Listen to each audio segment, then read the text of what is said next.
Ay, ay, ay. Bueno, nuestra entrevistada viene a profundizar. Qué bueno. Cómo los medios de comunicación son parte de este conflicto también.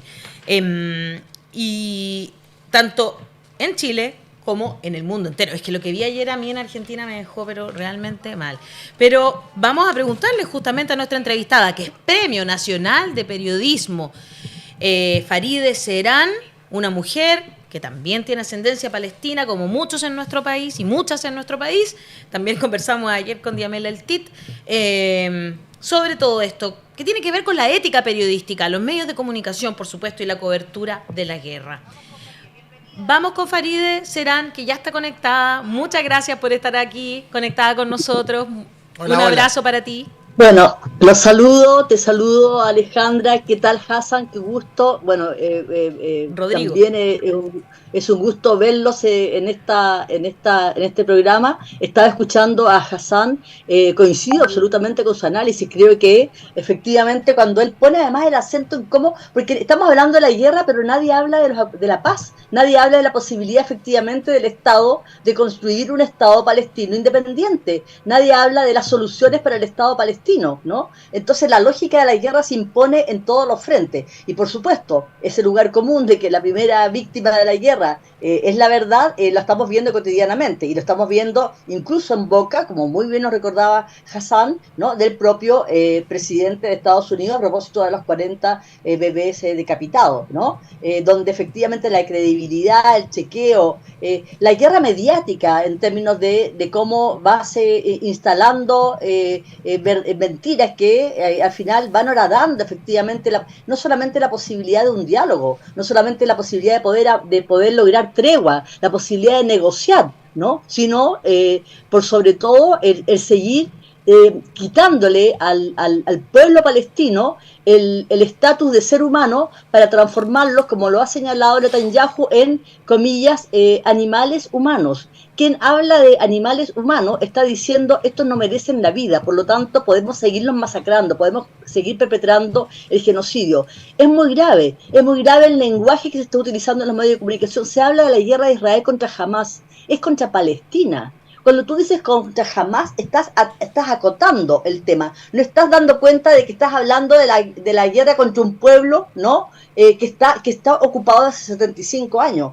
Entonces, hay una serie de elementos que efectivamente se están jugando hoy día y donde evidentemente la guerra se libra claramente en los dos campos. En el campo de batalla, de genocidio, de exterminio que está en Palestina y también en el campo mediático de los medios de comunicación, de los grandes medios de comunicación, donde, por supuesto, ahí se miente de una manera descarada, el chequeo de las fuentes, la ausencia de ética, de rigor, de rutinas periodísticas serias, son bastante graves. Eso por una parte, pero por otra, debemos señalar de que ya van 15 periodistas, 15 reporteros asesinados en los últimos días, muertos en los últimos días en Gaza, ¿no? Que estaban cubriendo efectivamente la información. Es una información que entrega el diario El País. Es bastante grave el tema de la prensa y cómo se instala un manto para efectivamente evitar de que se pueda testimoniar, se pueda mostrar, exhibir el horror que está ocurriendo en esa zona.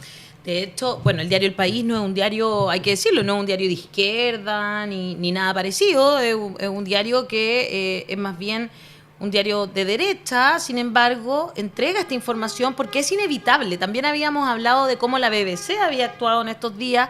Sin embargo, no han podido evitar imágenes como las de su propio reportero, su propio camarógrafo en la zona, encontrando a sus amigos, su lugar donde habitan, bombardeado, a sus amigos o muertos o habiendo perdido a toda su familia. Tuvieron que mostrarlo igual porque esas cosas fueron pasando incluso en vivo y en directo. Totalmente. A pesar de quiénes son los dueños o quiénes están detrás de esos medios de comunicación.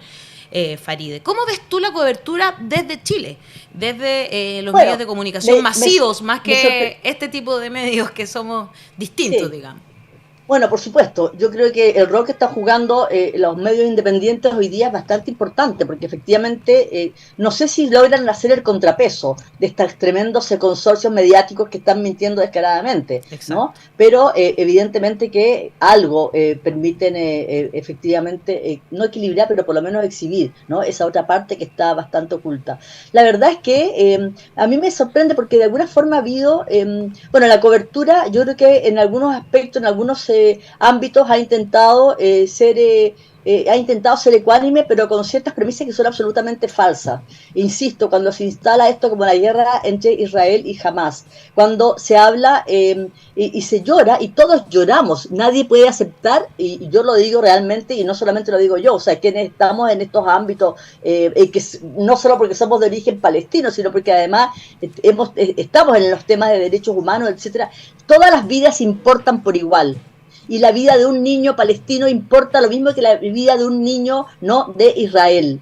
Evidentemente que todos los muertos nos conmueven y nos importan, y no aceptamos, y por supuesto que es inaceptable la masacre de civiles, evidentemente que es condenable, y evidentemente que lo que hizo Hamas con esos jóvenes que estaban en la frontera es brutal, y tener rehenes civiles es brutal, pero eso no impide que efectivamente podamos decir, pero ¿y qué pasa con esa otra brutalidad? No estamos jugando al empate, estamos diciendo mostremos las dos caras de esto, Claro. mostremos la asimetría, porque no podemos comparar además el poder de un Estado que tiene un ejército poderoso, además blindado por la potencia mundial de Estados Unidos, contra un grupo de milicias, de milicianos, porque claro, no hay un ejército palestino que hoy día esté haciendo frente al Estado de Israel. Esta asimetría no está siendo exhibida. Entonces, de alguna forma, estamos viendo, y eso se refleja en el lenguaje de los medios de comunicación aquí, ¿no? Cuando además, lamentablemente, aparecen muy pocas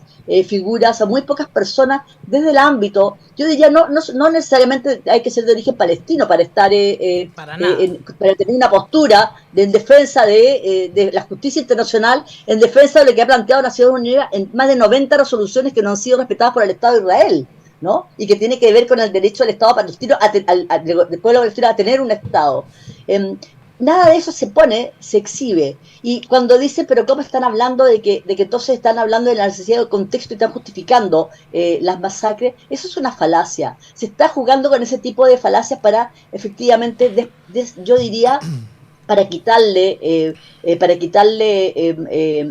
fuerza a lo que significa el exhibir, el mostrar, el proyectar lo que significa hoy día el horror que está ocurriendo en el Medio Oriente, específicamente en la población palestina. Y no solamente el horror que está pasando en Gaza, que es brutal. O sea, hay más el atentado, ¿no? En el hospital. De Israel sobre el hospital. Son más de 500 muertos, la cantidad de niños, más del 50% de la población de Gaza, de los Son niños. 2.300.000 habitantes, son niños. Eso es Entonces, terrible. ¿de qué estamos hablando? Eso nos está señalando con fuerza, El ¿no? promedio de vida, o sea, el Recién hoy promedio de día edad aparece la son 17 información, años. perdón, recién hoy día aparece la información del niño palestino que está desaparecido que en Gaza. Recién hoy día aparece la Sí, información nosotros en la prensa. entrevistamos al tío ayer. Ayer lo entrevistábamos Bueno, justamente y claro, salió en la exacto, prensa pero independiente, en aparece recién resumen. en los grandes medios recién hoy día. O sea, hay Claro. una simetría entre quienes tienen derecho a ser tratados como seres humanos y quienes hoy día son denominados, de acuerdo con la expresión de Netanyahu, de, comillas, animales humanos, es decir, que no tienen derecho a la vida, por lo que evidentemente justifica el genocidio que se está perpetrando contra el pueblo palestino. Es un intento de relato que se pretende instalar sin duda Faríe. Me gustaría conocer su opinión Así es. sobre lo que ha ¿Cómo sido está? el rol y las declaraciones del presidente Boric. Y también lo ocurrido ayer, porque no sé si usted pudo ver cómo el embajador de Israel en Chile fue a reclamarle por los dichos del presidente al ministro subrogante Monsalve. Hoy día habla Monsalve y dice acá, este señor se equivocó, porque yo veo materia interna. Si él quería quejarse por algo, debió hacerlo Claro. a través de Cancillería y no a través mío. Pero de todas maneras coincide un poco con la instalación de ese relato, pero ¿usted cómo evalúa primero la actuación del gobierno chileno? Bueno, yo creo que el gobierno chileno ha intentado efectivamente tener una postura y lo ha manifestado el presidente Boris desde el inicio, ¿no? De apoyo a lo que significa la resolución de Naciones Unidas en relación al pueblo palestino. de apoyo evidentemente al derecho del pueblo palestino a la paz y a tener un Estado independiente. Y en ese sentido ha sido coherente, ¿no?, esa postura, y además una postura también de apoyo al respeto a los derechos humanos. Ha sido coherente en ese sentido las declaraciones del presidente Boric. Y me parece que el que lo señale, el que sea claro, habla muy bien efectivamente de que no existe un doble discurso al momento de asumir que cuestión que vemos de pronto cuando distintas figuras políticas y lo que también confluye en el descrédito, ¿no?, de la política, cambian el discurso cuando llegan al poder. En ese sentido creo que ha habido una postura bastante clara y coherente en apoyo a los derechos humanos, en apoyo a lo que han significado las resoluciones de Naciones Unidas de la comunidad internacional en relación al pueblo palestino, que hoy día no se está poniendo sobre el tapete. Eso me parece bastante grave. El rol del embajador de Israel, la verdad es que todos los embajadores del Estado de Israel de los últimos años han tenido una actitud muy similar. Ha habido una actitud más bien policíaca, ¿no?, en el sentido de ir directamente a distintos centros para denunciar y para poder instalar y neutralizar efectivamente lo que son las voces que hablan de este derecho del pueblo palestino a un Estado propio. Lo digo además por experiencia propia. En los 8 años que yo fui vicerrectora de Extensión y Comunicaciones de la Universidad de Chile, donde teníamos la Cátedra de Derechos Humanos, donde no solamente nos pronunciábamos sobre temas de país, sino yo personalmente además hablaba y me pronunciaba sobre temas palestinos como Farideh Serán, como periodista, ¿no?, como una ciudadana chilena de origen árabe.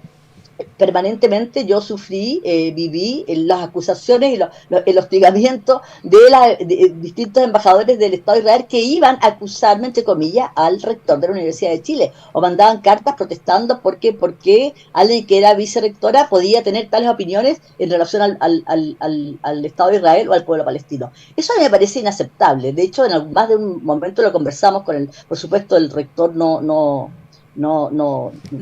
hizo el tema de la libertad de expresión, la Universidad de Chile, pero eso que ocurre en distintos niveles, ¿no? Y eso es muy grave, y por eso no me sorprende que haya ido donde Monsalve, porque finalmente va con prensa que va a cubrir ese evento, que va entonces a proyectar la imagen que quieren proyectar, y es que el gobierno chileno no está haciendo justo, entre comillas, con las políticas, yo diría, genocidas de Netanyahu, porque estamos efectivamente ante un señor de extrema derecha que está llevando que está llevando al mundo a una situación bastante compleja.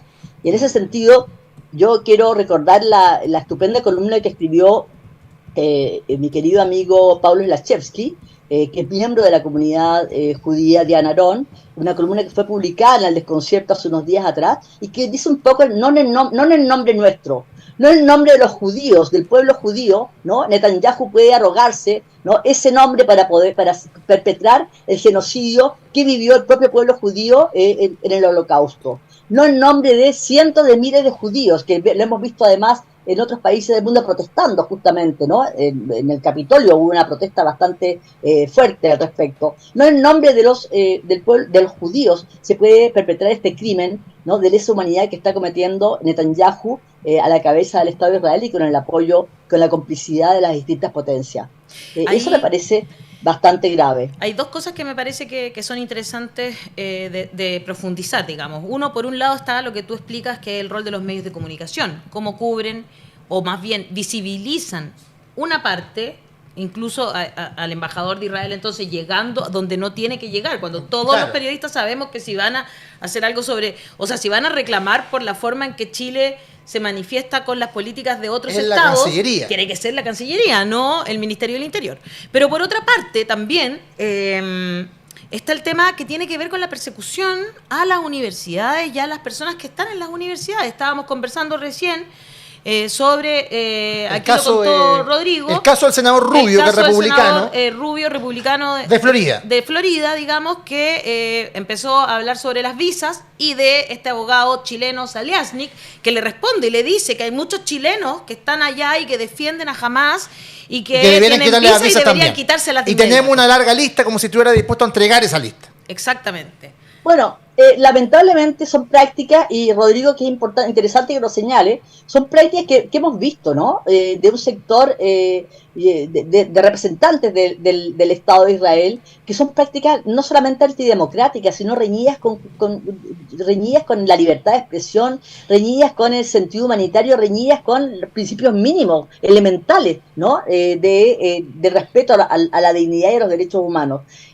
No, la verdad es que a mí no me sorprende, pero yo creo que también es interesante, y hay un punto que yo quisiera destacar cuando hablamos del tema palestino-israelí, y que tiene que ver también con los medios de comunicación, y que tiene que ver con cómo surge Hamás y por qué hoy día estamos hablando, ¿no? De milicias, de sectores de origen musulmán que están encabezando la resistencia en Palestina. Y creo que es importante señalar lo siguiente, que durante en los 75 años de ocupación, ¿no? Cuando yo soy parte de una generación, ¿no?, que siempre luchó por un Estado palestino laico, por un Estado palestino que además dentro del Medio Oriente iba a ser democrático, laico, claro, donde con igualdad de oportunidades, donde la religión de ningún lado tuviera nada que ver. Todos esos esfuerzos de esos sectores de resistencia fueron aplastados, ¿no? No solamente por el Estado de Israel, sino por sus aliados occidentales, que se preocuparon no solamente de aniquilarlos, ¿no?, de neutralizarlos, sino además de aniquilar todos los apoyos que tenía, ¿no?, el que tenían los palestinos, que tenía la resistencia palestina, el pueblo palestino, con, por ejemplo, países como Irak o como Libia, con regímenes que no eran de origen, no eran teocráticos, no tenían nada que ver con al revés, ¿no?, que paraban todo el tema del integrismo islámico, el del propio Gaddafi o Saddam Hussein, aniquilaron todo eso, dieron vuelta, cambiaron el mapa del Medio Oriente, y los palestinos se quedaron sin apoyo en el mundo árabe, salvo efectivamente hoy día Irán y otros países que profesan el Islam. Y creo que eso también es muy grave, porque lo que siempre se ha luchado por tener un Estado palestino laico, donde las religiones no tuvieran que ver, que no tuvieran que intervenir efectivamente en los temas del Estado, también hoy día eso es una derrota, y es una derrota perpetrada por las propias fuerzas occidentales y por el propio Estado de Israel. Con eso no quiero invalidar efectivamente la resistencia, ¿no?, de la cantidad importante de palestinos de origen musulmán que existe en Palestina. Yo misma provengo de familias de origen musulmán, y cuando hablo de países de origen musulmán estoy hablando además de ese Islam tolerante, de ese Islam que tuvo, que durante 700 años estuvo en España, y que los españoles conservaron no solamente su idioma, conservaron también su religión, lo que te habla también de ese Islam tolerante, de ese Islam culto, de ese Islam con una riqueza, ¿no?, que nada tiene que ver con las caricaturas que hoy día surgen. Entonces hay una responsabilidad muy grande de Occidente, de las potencias occidentales, del Estado de Israel, en todo lo que está pasando hoy día, en 75 años de ocupación, donde además, y vuelvo al tema de la prensa, han ocultado sistemáticamente todos los horrores y crímenes que cotidianamente ocurren en los territorios ocupados. La cantidad de niños asesinados, los periodistas asesinados, del caso de Shireen Abu Akleh, por ejemplo, la periodista de CNN que fue asesinada, todavía no sabe quiénes son los culpables, claramente eran soldados israelíes. La cantidad de periodistas palestinos asesinados en los últimos años que han sido denunciados por organismos internacionales. Entonces, hoy día de pronto aparece esto, ¿no?, en una simetría que no da cuenta, ¿no?, ni de la profundidad, ni de la extensión, ni del horror de un conflicto que tiene que ver con un pueblo que está ocupado desde hace 75 años, y donde efectivamente los países occidentales no se han sentado, no han concordado en poder ofrecer una solución digna que tiene que ver con la existencia de los dos estados. Más aún, cuando hablamos de la cantidad de los asentamientos de los colonos en Cisjordania, realmente es vergonzoso. Yo estuve ahí y era realmente una vergüenza cómo van surgiendo, y cómo además en este muro de 700 kilómetros de largo por 8 metros de alto, ¿no?, los palestinos se humillan cotidianamente para poder pasar de un barrio a otro, de un pueblo a otro. Es realmente terrible la ocupación del Estado de Israel sobre el pueblo palestino. Y en estos días que además les pidieron que viajaran al sur, ¿no es cierto?, con una cuestión terrible, imposible de lograr además, y van y bombardean donde mismo están yendo, digamos. O sea, es que de verdad que es impresionante No sé cómo alguien no podría conmoverse con algo así. No hay que, como tú bien dices, Faride, no hay que ser de origen palestino para conmoverse con esas imágenes que nos toca ver.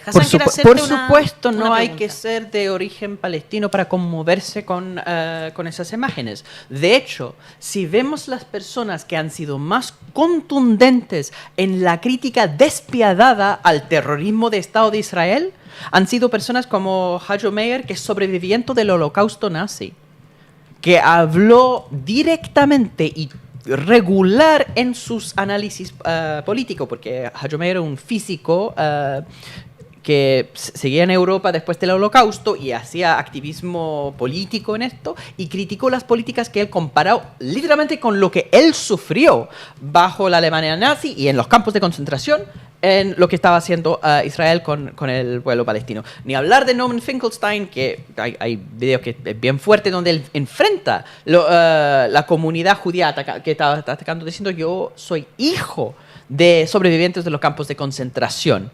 Y lo que ustedes están haciendo es lo mismo. Entonces, de las voces de los judíos que van en contra de la violencia de Israel contra Palestina, hay muchos. Pero sí, a nivel organización, quería preguntar... Sobre eso creo que es muy importante. Por eso yo te hablaba de Pablo Lachevsky como un ejemplo que en Chile, ¿no? Sí. Y parte de la, yo diría gran parte de la agrupación judía de Anarón, ¿no? Que es una agrupación de izquierda, también claro. Hay gente que hemos trabajado juntos, en otros conflictos hemos hecho declaraciones en conjunto, ¿no? Judíos y palestinos en este país por la paz, donde evidentemente ellos están en contra de las políticas terroristas de genocidas de Netanyahu. Y yo creo que también es importante hacer eso, esa distinción que tú señalas, ¿no? Pero quería hacer la pregunta al revés, Faride. Le quería hacer la pregunta al revés, porque una cosa son los miembros de la comunidad judía que se alzan con mucha valentía contra la política de Netanyahu, y eso les implica un costo incluso familiar brutal. Pero yo pregunto, ¿qué pasa a nivel palestino, a nivel árabe? Porque una cosa es que Paramount y las empresas que son de porcentaje de propiedad judía e israelí se lanzan en contra.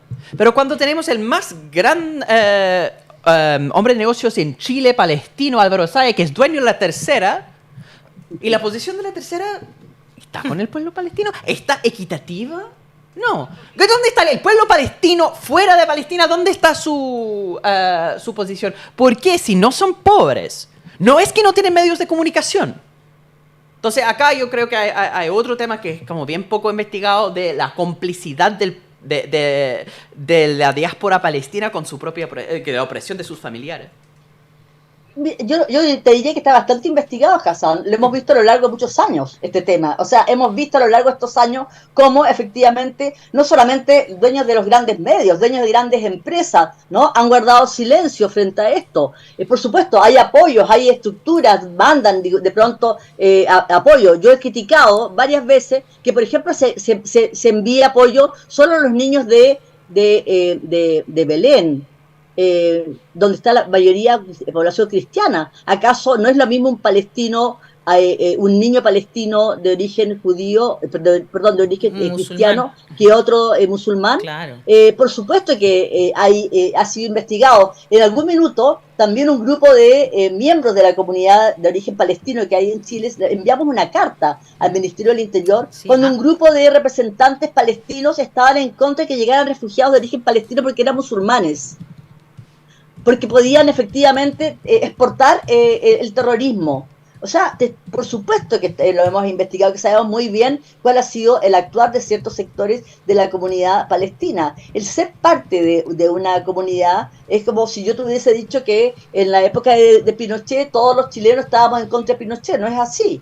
No es así, de la dictadura de Pinochet, y eso lo sabemos muy bien. Entonces, no es garantía de nada, ¿no? Pero yo creo que lo interesante de esto, y a mí me parece que, y lo he visto, digamos, a lo largo de todas estas décadas, es que ha surgido en las nuevas generaciones de origen palestino, los jóvenes que están en las universidades, las jóvenes, un tremendo sentimiento de solidaridad, de apoyo, bastante potente y bastante activo, que de alguna manera neutraliza estos silencios cómplice, ¿no?, a que tú aludes, no solamente de medios como La Tercera, ¿no?, sino también de otros sectores de los empresarios que frente a esto, bueno, por supuesto, nosotros nos reíamos, decíamos en ciertos, tienen el corazón por el Palestina, bueno, había ahí una frase que la decíamos que no viene al caso traer la colación, pero evidentemente que ha sido un tema que la hemos visto a lo largo de estos años, y no solamente en esta coyuntura, sino también en otras coyunturas, Hassan. Por supuesto que hay un nivel de complicidad y de ese silencio cómplice que hoy día se hace más evidente. Claro, y es más grave también, no solo cuando estamos hablando de empresarios, así como en generalidad, sino que además empresarios que son dueños de medios de comunicación. Yo creo que ahí es cuando es más grave, ¿no? Claro. Por supuesto. Evidentemente, y frente a eso, ellos, claro, por supuesto, no se pierden. No, es bastante complejo, es bastante grave, pero bueno, en fin, a mí me parece, y la verdad es que conmocionados con todo lo que está ocurriendo, me parece que es muy importante intentar efectivamente que de esta tremenda crisis, de esta tremenda masacre, de este genocidio que se está perpetrando a vista y paciencia, ¿no?, de la comunidad internacional, con la complicidad de gran parte de la comunidad internacional, las voces que pensamos que es fundamental efectivamente llegar a un acuerdo, conversar, dialogar para lograr la paz, pero no la paz de los sepulcros, no la paz de los dominadores por sobre un pueblo oprimido, sino la paz justa, porque finalmente, claro, si hablamos de esta guerra no solamente es la derrota de la política, es la derrota, ¿no?, de 75 años, ¿no?, de intento de que efectivamente se cumplan las resoluciones de Naciones Unidas, de organismos internacionales, para que el Estado palestino para que Palestina pueda tener su Estado independiente. Y eso pasa a ser central, pasa a ser fundamental. Qué importante lo que dices con esto. Perdona si querías preguntar algo, Rodrigo. Sí, pero que igual terminaste porque yo quiero cambiarla de tema. Ya otro perfecto. Yo quería solamente hacer hincapié en lo que está diciendo Farideh, que tiene que ver con la paz no es a cualquier costo, digamos. No es al costo de callar. Eso no sé si es paz, finalmente, ¿no? Como lo hablábamos ayer un poco, quería hacer una comparación con Diamel El Tit desde lados distintos, porque Farideh lo ve desde el lado más mediático, ¿no es cierto?, desde nuestra posición, que tiene otra mirada, y ayer Diamel hacía otro tipo de reflexión, pero que van en la misma línea, ¿no? Y que tiene que ver con cómo hemos fracasado, por un lado, en hacer estados laicos, progresistas, etcétera, y nos estamos volcando, el mundo incluso occidental, a estados que son mucho más teocráticos prácticamente, porque hablamos del tema de la Constitución, y lo que pasa Chile, con la Convención Constitucional, tenemos la votación más alta de un numerario del Opus Dei, ¿no? Con una Constitución donde efectivamente nos están controlando la sexualidad de las chilenas. Es impresionante el retroceso. Exactamente, a eso hizo alusión ayer Diamela, y por eso me lo trajiste a colación sin querer, Farideh. Pero yo, para terminar, el tema como de los medios, ¿verdad?, y todo lo que estamos conversando, yo creo que, no sé si, ¿cómo se cubre, cómo es una forma ética de cubrir algo como el horror? Para no generar en la población una sensación de, chuta, no puedo dormir por lo que vi, estas imágenes me perturbaron a tal nivel que de verdad ya no sé qué hacer, me angustio, ¿no? Me angustio al ver las informaciones. Una cosa es que nos conmovamos y tengamos claro que hay que tener una defensa de los derechos de todas y todos los seres humanos, ¿no? Y otra cosa es utilizar esas imágenes para hacer una narrativa del horror, ¿no? Y eso, como que ahí yo creo que hay una línea delgada que es muy fácil cruzar. Entonces te lo quería preguntar ya más generalmente, Farideh, ¿cómo es una manera ética de cubrir un conflicto bélico finalmente, ¿no?, que es tan difícil a veces? Sí, bueno, es muy difícil hoy día con la instantaneidad de las imágenes, ¿no? Con distintos dispositivos que te van poniendo la imagen instantánea, es muy difícil, efectivamente, aun cuando evidentemente los medios deberían tener políticas al respecto, líneas editoriales al respecto que permitan no hacer francamente bastante escandaloso y muy poco, y además no solamente terroriza, Alejandra, sino es que además lo peor que puede ocurrir es que te acostumbres y que normalices, eso es, ¿no? Lo que me que pasa sea también. normal de que se bombardee un hospital y que mueran 500 y tantas personas, de las cuales la mayoría son niños, y que tú veas los cuerpos masacrados. Claro, lo ves y como que te Esa da lo mismo. ¿Ah? Como que eso empieza a pasar. Sí, yo creo que eso tiene que ver con la dimensión ética, que no porque seas un corresponsal de guerra, ¿no? Y estés despachando desde el frente de batalla, no vas a tener esa demanda, no vas a tener esa necesidad efectivamente de tener que respetar esos mínimos, yo diría esos mínimos elementales que a lo largo de todos estos años se ha intentado en el ejercicio del periodismo. Yo creo que eso es bastante brutal y creo que tiene que ver con la línea editorial, pero también tiene que ver con ciertas cosas, porque a mí me sorprende que hoy día se hayan mostrado las imágenes del horror que efectivamente pasó con el ataque de Hamas en esta fiesta con estos jóvenes. Claro. Se hayan mostrado imágenes realmente bastante brutales, no todas evidentemente, y eso es cierto, hay algunas que fueron además tergiversadas, hay bastante montaje, y esa es la otra parte, la otra dimensión, ¿no? Los montajes que se han hecho o para eso. atribuir determinadas imágenes del horror hoy día cuando ocurrieron en otros contextos. Esa es otra cosa, ¿no? Que tiene que ver con la desinformación, con esta verdadera guerra campaña que existe. Pero aquí efectivamente debería haber un mayor rigor de control de las líneas editoriales, no para censurar, claro. efectivamente para poder poner un filtro mínimo de respeto hacia la dignidad, ¿no? del otro, hacia la dignidad de quienes estás exhibiendo. La dignidad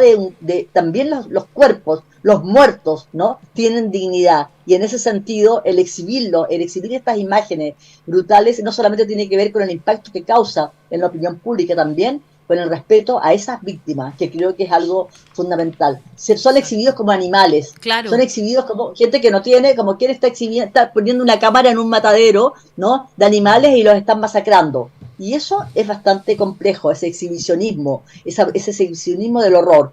Es bastante, por supuesto, exige, demanda de parte de los propios, por un lado de los corresponsales y por otro lado de los propios medios, ¿no? que tengan un mayor cuidado al exhibir esas imágenes. Pero junto con eso yo hablo del lenguaje, ese lenguaje que está acompañando esas imágenes.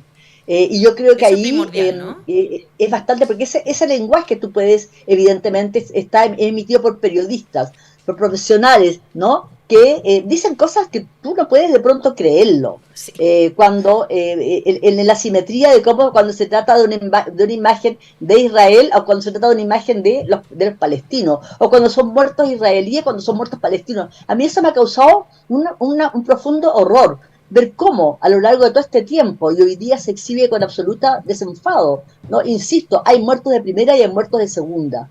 Y en ese sentido pareciera ser, estamos viendo que los muertos palestinos, los asesinados palestinos, los niños palestinos son asesinados, son muertos de segunda, frente a la opinión pública, a cómo se está enfrentando la información, a cómo se está exhibiendo la información. Y eso es muy grave, me parece que realmente es bastante horroroso. Tenemos que poner acento ahí. Lo suscribo completamente, sí. Farid, entendiendo y suscribiendo lo que usted dice, la quería llevar a otro contexto, ya que hablamos de narrativas, de líneas editoriales. Ayer se conmemoraron 4 años de la revuelta social y hubo un rol ahí importante de los medios de comunicación. Usted trabajó en el Consejo, tenía mucha expertise y camino recorrido. Y la verdad es que, claro, hay un intento de instalación de un relato de que todo fue violencia, hubo gente que avaló esa violencia. Ayer veía, por ejemplo, en 24 horas, una entrevista de Franco Parisi con Iván Núñez, y Franco Parisi casi lo emplazaba y le decía, ustedes en TVN estuvieron a favor de la violencia, hubo periodistas que la legitimaron, yo tengo la lista, se la voy a entregar. Y así sucesivamente. A mí me consta, porque yo estaba trabajando en ese minuto en Mega, de que cuando ya estábamos cerca del mes de las manifestaciones de la revuelta, hubo una reunión en La Moneda con el ministro Chadwick y de ahí en más se dejaron de cubrir de manera presencial todas las manifestaciones y fue un cambio radical. Entonces, me gustaría saber cuál es su opinión con respecto a cómo ha ido derivando el relato y, por supuesto, el papel y el rol que han jugado los medios de comunicación tradicionales también en el desarrollo de esa misma línea. Bueno, hay dos cosas que yo quisiera señalar. En primer lugar, sobre la conmemoración ayer de los 4 años del estallido, debo decir que es lamentable que esos 4 años, que ocurrido esos 4 años, hoy día estemos asumiendo, pensando en una constitución, se haya elaborado una constitución que está en las antípodas de lo que efectivamente, ¿no?, originó ese estallido. Porque ese estallido que hoy día una gran parte, no una gran parte, pero un sector y lo quiere instalar con una narrativa, la narrativa del desmán, la narrativa de la violencia, ¿no? Para opacar, para apagar, para esconder efectivamente la narrativa de las demandas sociales, de la injusticia, ¿no? De un país como este, en esa pugna, porque hay evidentemente que aquí hay un choque entre dos relatos, y cuál se está imponiendo. Claramente los dueños de los grandes medios, ¿no?, de quienes manejan gran parte de la opinión pública, están intentando imponer el relato, la narrativa de que se trató de un estallido de la violencia, y no lo que efectivamente fue, que fue un estallido social con demandas sociales concretas que tenían que ver con la calidad de la vida, que tenían que ver con la educación, con la salud, con la jubilación, con los abusos cometidos cotidianamente en una sociedad como la nuestra.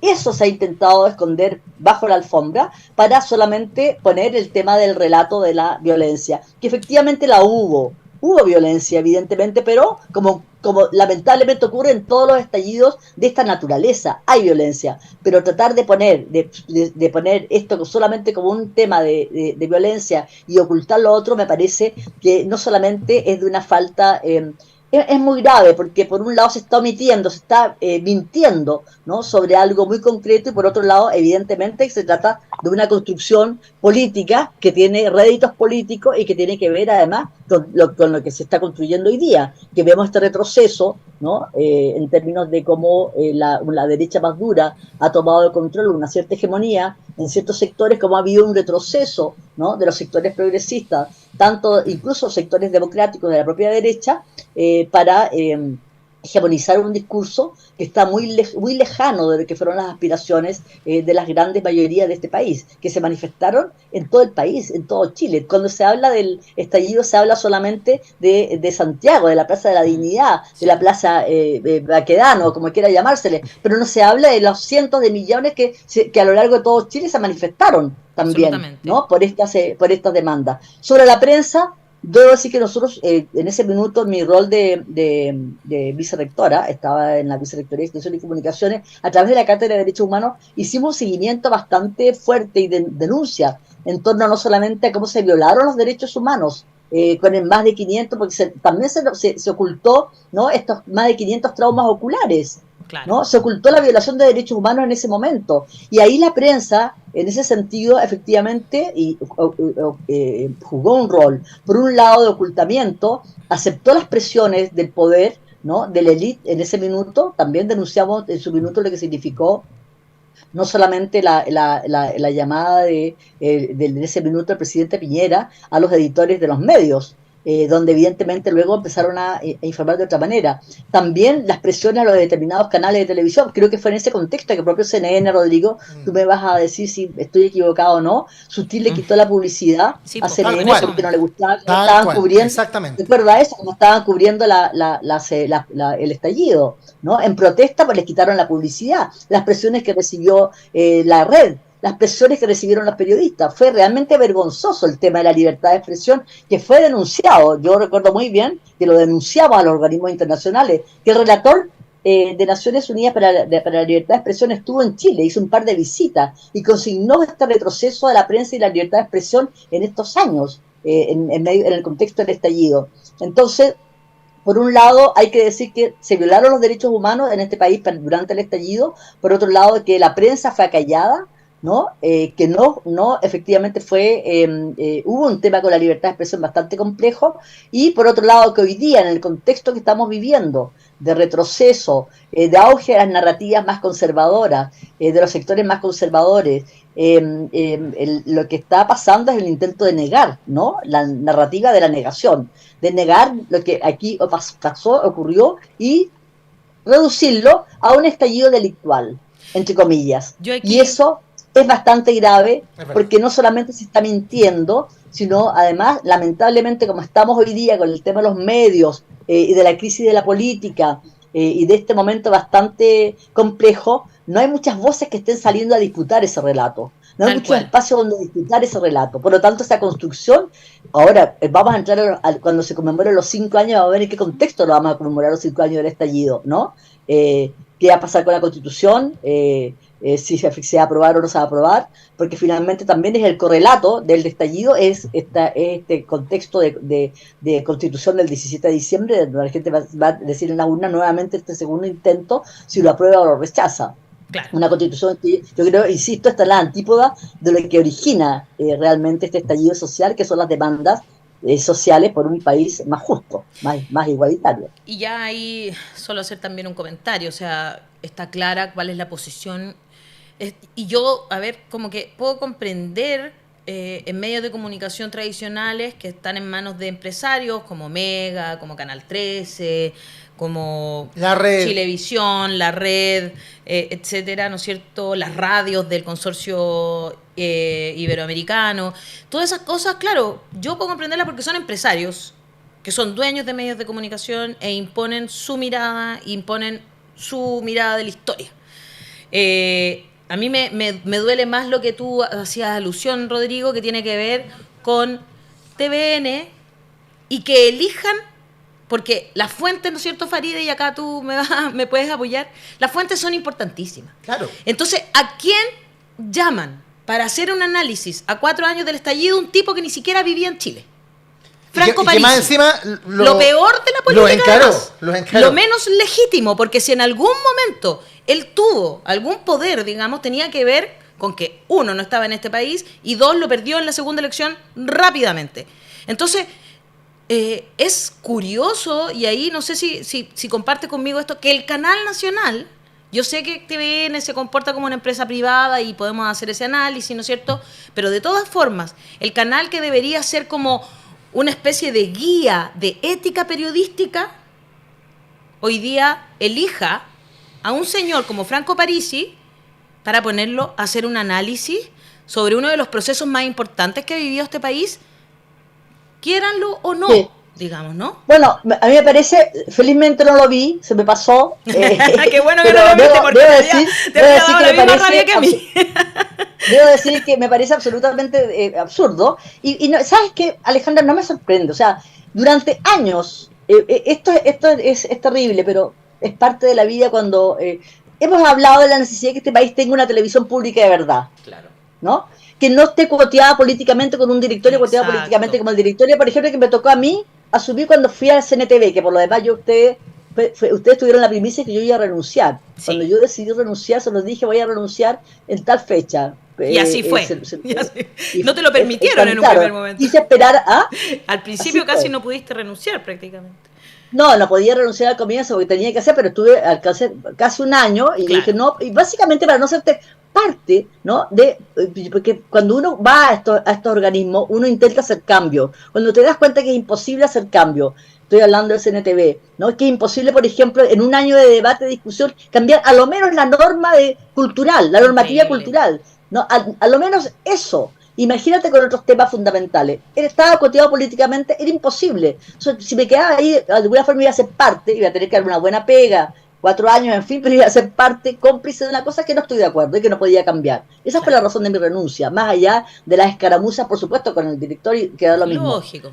En Claro. TVN ocurre algo similar, un directorio coteado políticamente, donde entonces te marca, ¿no? Cierta cosa, además con un tema que es bastante, en un momento en que los partidos tienen un 3% de representatividad en las encuestas. Tú te darás cuenta qué es lo que se está coteando, qué es lo que se está representando. Que lo que es bastante dramático, porque yo creo que los partidos son muy importantes en una sociedad, y los partidos robustos son muy importantes. Que nos habla de la dimensión de la crisis política y social en la que estamos hoy día todavía, en este ciclo, ¿no? En que no sabemos finalmente en qué va a concluir.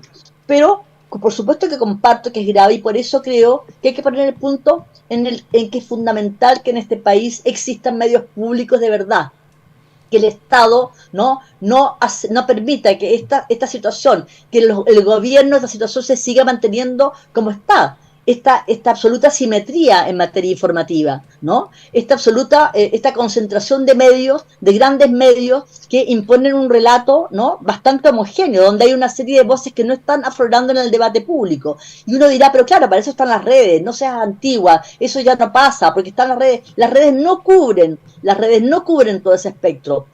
Una ciudadanía, una democracia sólida tiene derecho a tener medios públicos de verdad, no al servicio del gobierno de turno. Yo no estoy de acuerdo con los medios que estén al servicio de ningún gobierno de turno, eso me parece inaceptable, ¿no? Pero ¿por qué no tener medios públicos con ese estatus, como lo tienen otros países, ¿no? Lo tienen la BBC, este ejemplo ponemos siempre. Claro, Gran parte de Europa tiene medios públicos y no son comunistas, ni rojos, ni nada. Pero una narrativa anticomunista, por supuesto que esto surge del control. Queremos controlar, la izquierda quiere controlar, los rojos quieren controlar los medios. Esa cuestión es un tema que es inherente a la democracia. Una democracia sólida no puede no tener medios que efectivamente den cuenta de la diversidad, ¿no?, de todas las voces, de todas las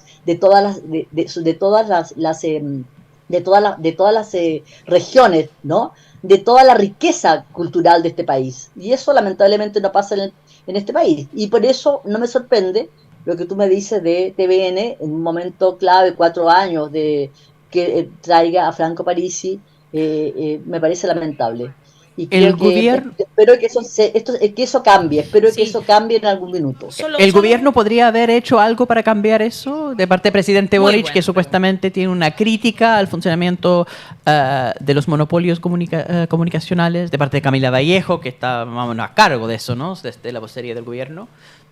Mira, yo no sé, porque yo vi que estaba concentrado básicamente en instalar a representantes de los trabajadores en el directorio, en los esfuerzos del gobierno, que me parece muy bien que tengan una representación en el directorio de TVN, pero ¿qué pasa con la ley? ¿Y qué tipo de ley se va a hacer? Claro, usted dice, pero para esta ley tiene que ser aprobada en el Congreso, y no tenemos los votos para aprobar efectivamente este estatus de medios públicos en el Congreso. Entonces, mira, pareciera que está la iniciativa política de hacerlo, pero por otro lado ese realismo, entre comillas, de que no están los votos. Yo personalmente creo que en promesas de campaña como estas que se hicieron a propósito de los medios públicos, ¿no?, hay que hacer el esfuerzo. Y si en el Congreso se pierde, el gobierno exhibirá que se perdió por tales y tales votos. Pero no llevar a cabo una política prometida porque finalmente se va a perder, me parece que también es bastante complejo, porque uno se queda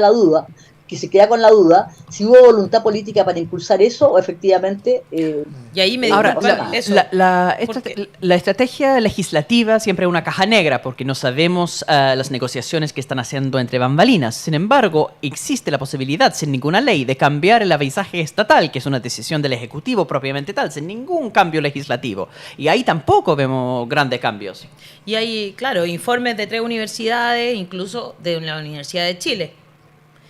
Mira, ese informe que yo justamente participé en un encuentro, en un seminario internacional en mayo, fue antes de los 50 años de la conmemoración, a propósito de esto.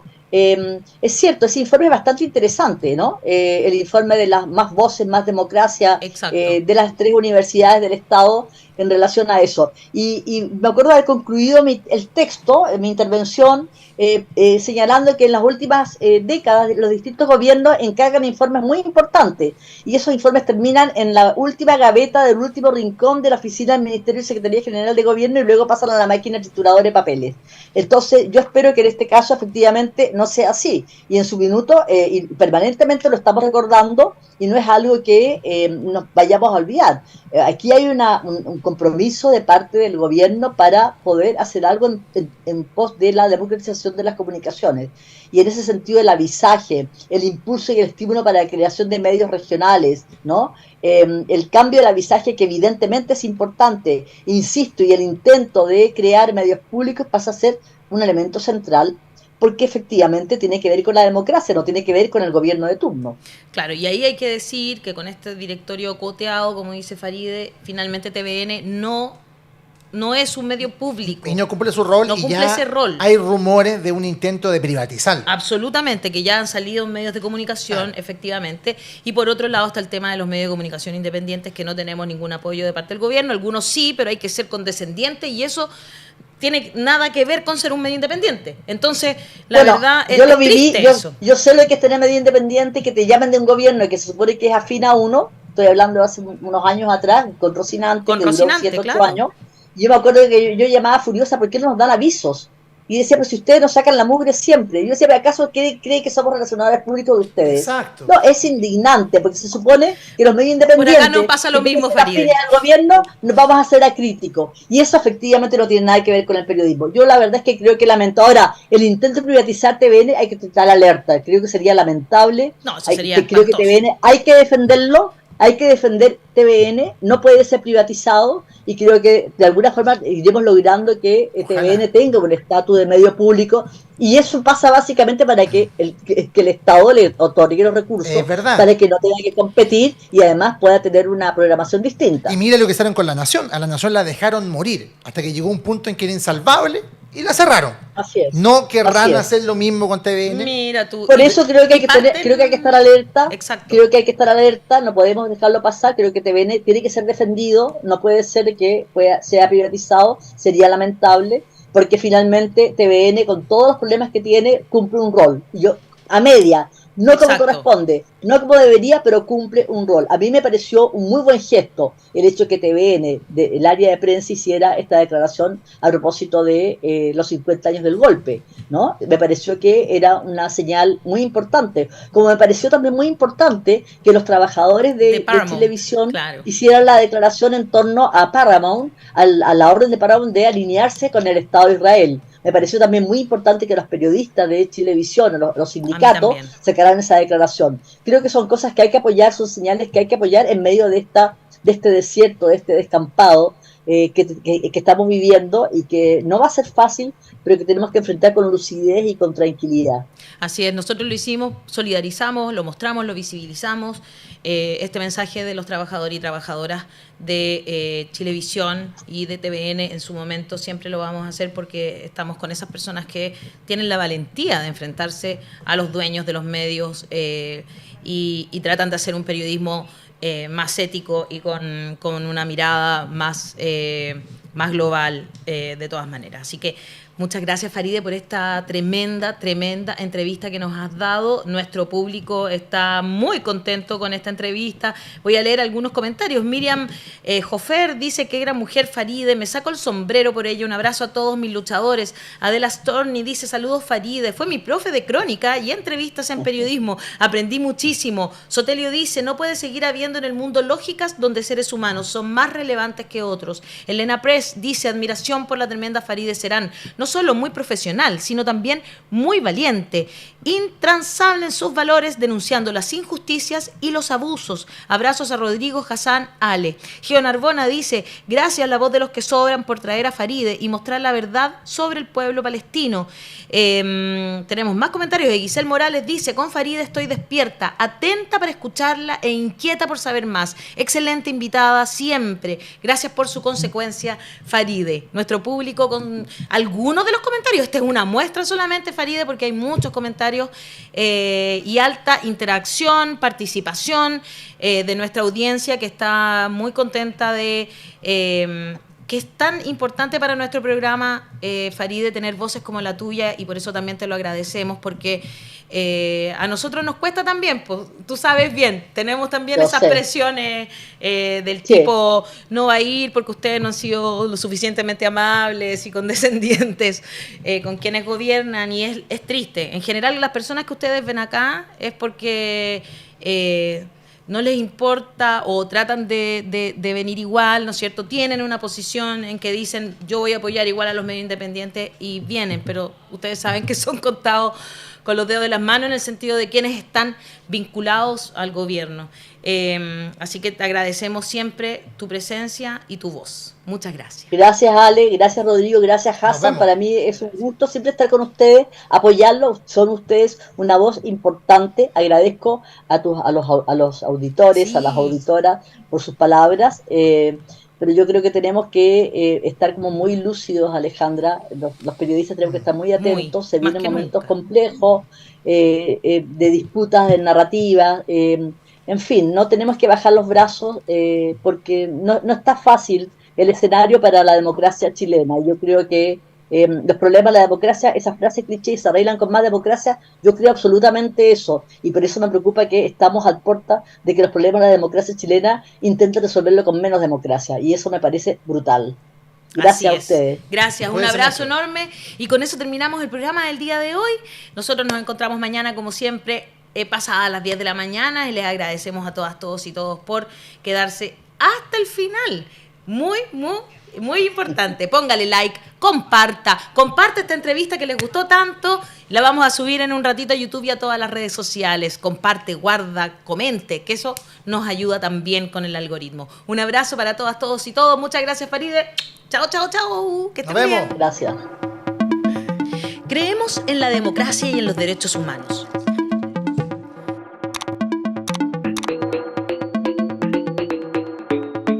Somos independientes de los poderes fácticos.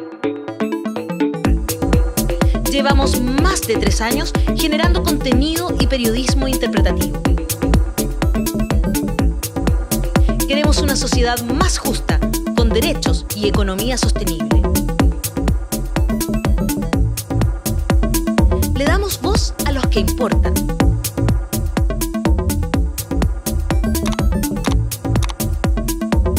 Hablamos de lo que nadie habla. Hazte parte de la comunidad de los que sobran ingresando a nuestro sitio www.lavozdelosquesobran.cl y participa del periodismo y la información independiente. Independiente de verdad.